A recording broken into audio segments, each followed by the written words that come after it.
Hi everyone, this is YMP TV, and as you know, we've been interviewing mining executive in the sector during this period of COVID-19 just to hear a bit about their thoughts. And this week is a bit of a special woman in mining, so we're interviewing female executive in the sector. And today we have Elif Levesque, which is co-founder and CFO of Nomad Royalty Company. So hi Elif, nice to see you again. Nice to see you as well. Thank you so much for having me. Our pleasure. Before we dive into COVID-19, I just want you to give us a bit of a background and tell us a bit about Nomad, just so our listener have some context. Yeah, sure. And I'm really happy to do that, obviously. I mean, listen, I'm so excited that I get a chance to build a new company with people that I really appreciate. And two of my ex-colleagues, Vincent McAuliffe and Joseph de la Plante, approached me with this idea of founding a new royalty and streaming business. And I have been in the mining industry since 2002 and the royalty business since 2014. And quite honestly, when I had decided to have a career change at the end of 2019, creating a new royalty company was not what I had in mind. But the idea of starting a business that we collectively know so well with two amazingly talented people was just too compelling. So, I mean, what is Nomad? Obviously, it's a new precious metals royalty and streaming company.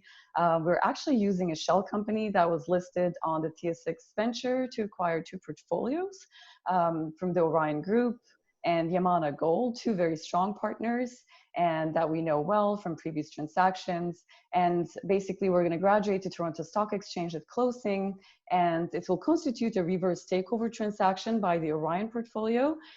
So listen, it's actually quite a complicated three-way transaction, so we're happy to be getting towards the end of it.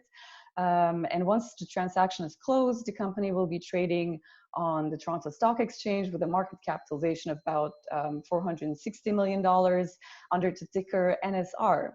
The portfolio we're acquiring consists of 10 royalty stream and prepaid gold loan assets, with 5 of them producing. So with a decent steady cash flow already and other near-term assets, and provides us with a solid platform to grow our business eventually. And it also gives us the opportunity to create another head office in the mining space in Quebec, which has unfortunately seen quite a bit of difficulty in the past years, either due to financial difficulty or takeovers. So we're really excited to get on this endeavor. I bet. But did COVID-19 impact you guys in any way? I know you guys closed the second private placement in April. Was everything done remotely? And also when you speak about Orion and Yamana, were there repercussions on site for them? Yeah, I mean, listen, so what a phenomenon, right? Of course, for us, I mean, we've got to work together, I think just a few days before the whole thing was shut down and we had to actually start working remotely. I think the good news is it's actually really simple nowadays and there's no beginning and an end really to the workday. But who would have guessed, right, what the year 2020 would turn out to be? I think COVID-19 in general has taken everyone by such a surprise, by the sheer ripple effects it has taken globally. And I'm not even sure if we totally understand what a post-COVID-19 world will look like. I mean, my heart goes out to everyone that had to deal with it on a really day-by-day basis, either through the essential services they provide or through a loved one or themselves going through the sickness, if you will. So I think we're very fortunate that we're healthy. And for Nomad, of course, it meant starting a business in a completely disrupted environment. And the outbreak obviously had an impact on the operators due to production suspensions and concern of safety and well-being of their employees, right? And I think we're fortunate to be in the precious metals business, as the precious metals have performed quite well. And if you look at most of the royalty and streaming companies and precious metals producers, most of them are close to or at their 52-week highs, right? For Nomads, given that we're at the listing process, it was a little bit of a different reality. And our equity financing was a much more difficult task to complete compared to, I guess, when we were looking at it in February, let's say. But in the end, I mean, after a lot of hard work, I can say that we reached out to a lot of investors, and I think we will be very close, if not at the maximum amount that we were looking for financing at 13.3 million Canadian.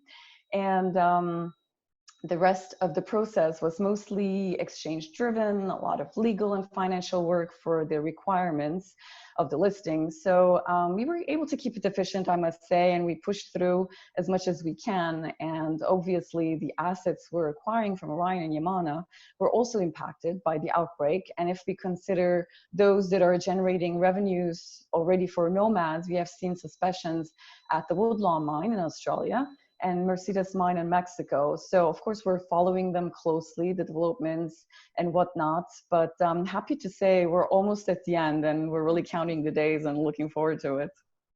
So you touch a bit upon it, but do you think that like during and after COVID-19, royalty companies will do better than most companies? Listen, I think that we're lucky enough to see that the royalty and streaming companies have already been doing better compared to the other industries. And also with the help of some of the countries designating gold mining operations essential services, I think, which was very helpful. And I think going forward, things are still looking quite positive for gold, which has always been a choice of investment in times of crisis and uncertainty. And with all the macroeconomic conditions building up in terms of government stimulus and inflationary fears, I really think we should see a healthy demand for gold going forward as well. And I mean, in terms of gold price, today you probably have seen we're way over 1,700 in US dollars, and in Canadian dollars, gold price. I mean, it's unprecedented times. Really, we're currently trading at 2,300 to 2,400 Canadian dollar per ounce, which is quite amazing. And just like, I guess, like to go back to the basics a bit, what would you tell an investor who's new to royalty company? Like, why invest in royalties? Listen, I think that it's a great way to get exposure to precious metals and the upside of the business through being exposed to a reduced level of risk, really, right, compared to an operating company. And especially if the investor goes with a dividend paying, well-diversified company, it allows them to access a very efficient business model, which works in both rising and falling markets. In many cases, royalty and streaming companies have historically outperformed both the gold price and mining companies.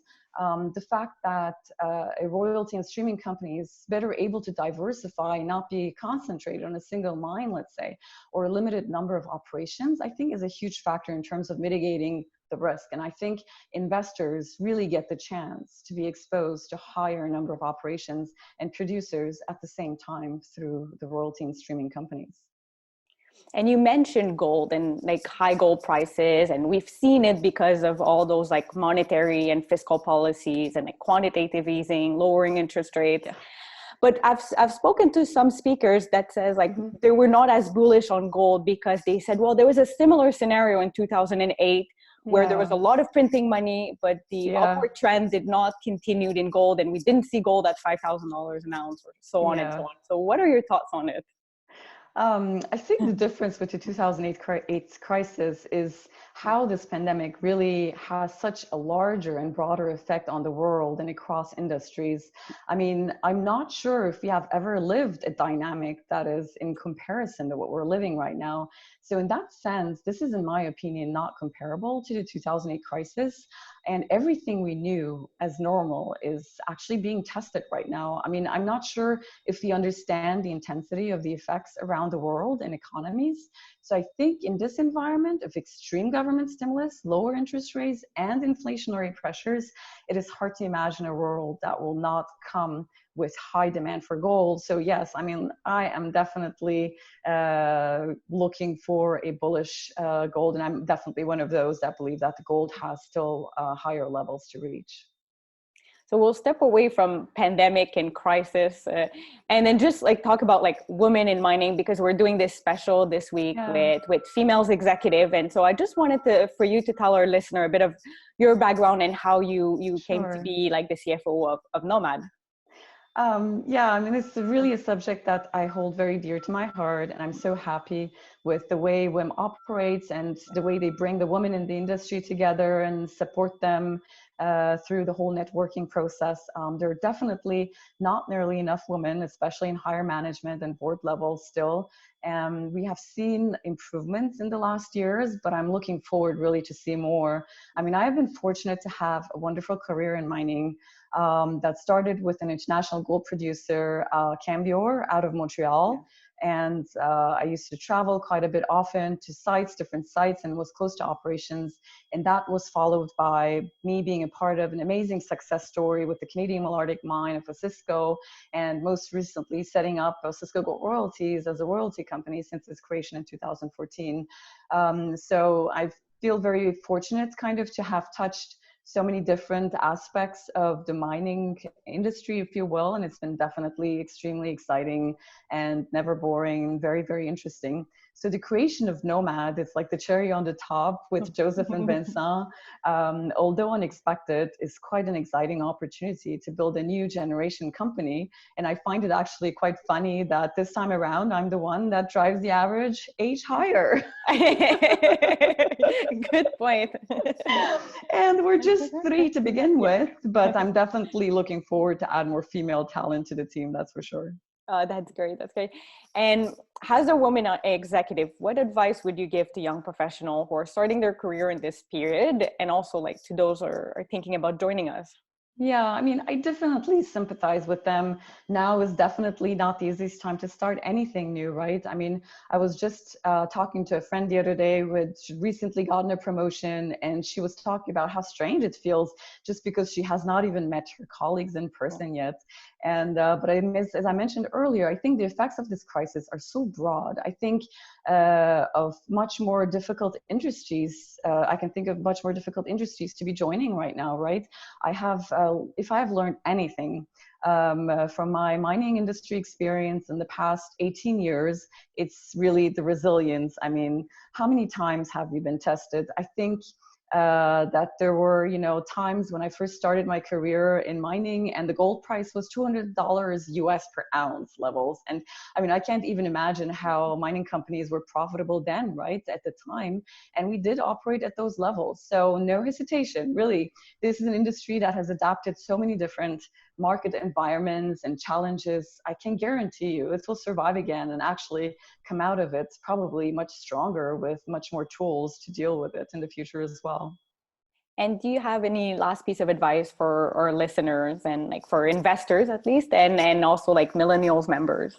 Yeah, I mean, we have seen governments, leaders, companies come up with ways to help and step up to survive this pandemic. And it seems a lot of companies are getting creative in ways to help. I mean, I'm seeing companies giving away their extra masks and, coming up with different ways to support different essential services. And in the end, we have to remember that, I mean, this too shall pass. And I think you have to feel lucky if you're not sick or if you're surrounded by people, your loved ones that are sick. So wherever you are, whether you're taking a forced break from work or working more because of the pandemic, I think focus on a purpose and make the most of it. And for investors, I think it's simple. I'm a huge believer in gold. So invest in gold, particularly in precious royalty and streaming companies. And if you're looking for a great potential in terms of success story, invest in Nomad, soon to be listed on the TSX. Great stuff. So thank you so much, Elif, for your time. Like, we really appreciate doing this interview today.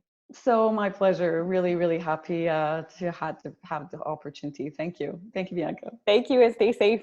Thank you. Bye-bye. Bye-bye.